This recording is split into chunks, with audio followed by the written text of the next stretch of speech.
Welcome. This is my 24 speech through Ron Paul curriculum, and I'm going to be giving it on penguins. I've done this speech twice already, but Bradley Fish would like us to do it this time with questions and answers. Let's get started. Penguins are a group of aquatic flightless birds. They live almost exclusively in the southern hemisphere with only one species, the Galapagos penguin, found north of the equator. Highly adapted for life in the water, penguins have counter-shaded dark and white plumage and flippers for swimming. Most penguins feed on krill, fish, or squid. The largest living species is the emperor penguin. On average, adults are 3 feet and 7 inches tall and weigh about 77 pounds. The smallest penguin species is the little blue penguin, also known as the fairy penguin. It stands about 13 inches and weighs 2.2 pounds. Larger penguins inhabit colder regions, while smaller penguins are generally found in temperate or even tropical climates. Penguins eat about 2 pounds of food a day. Emperor penguins will huddle together to stay warm when it's really cold.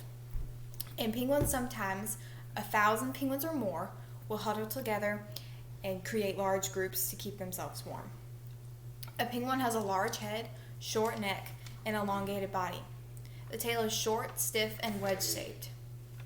The legs and webbed feet are set far apart back on the body, which gives penguins their upright posture on land.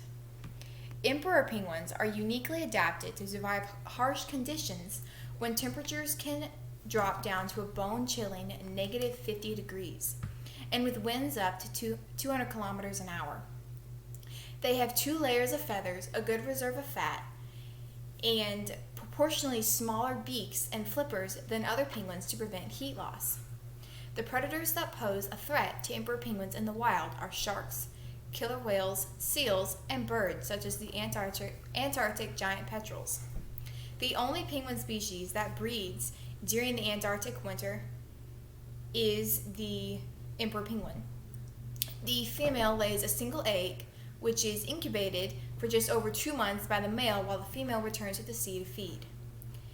Parents subsequently take turns foraging at sea and caring for their chicks in the colony. The lifespan is typically 20 years in the wild, although observations suggest that some individuals may live to 50 years of age. Like all penguin species, emperor penguins have streamlined bodies to minimize drag while swimming, and wings that are more like stiff, flat flippers. The tongue is equipped with rear-facing barbs to prevent prey from escaping when caught. The little penguin is the smallest species of penguin. They are found on the coastlines of southern Australia and New Zealand, with possible records from Chile. In Australia, they are more often called fairy penguins because of their small size. In New Zealand, they are more commonly known as the little blue penguin or blue penguin, owing to their slate blue plumage. Little blue penguins are carnivores. Their diet mainly consists of small species of fish. They will also consume squid, plankton, krill, as well as small octopus. Here's a fun fact. American zoologist Gary Kuhlman revolutionized the study of penguin foraging behavior in 1971 when he published his results from attaching automatic dive recording devices to emperor penguins and recorded a dive of 235 meters, which is 771 feet, by a king penguin in 1982. Now that I have finished, it is open for questions. How long is their lifespan? Their lifespan, as I have said, is 15 to 20 years, and some can be up to 50 years.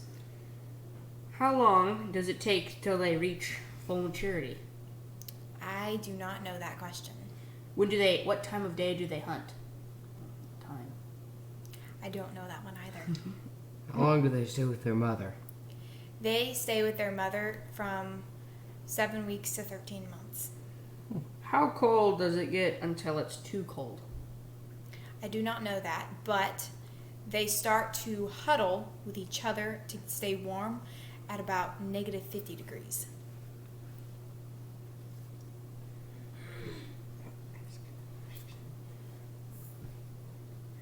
Any more questions? Nope. Okay.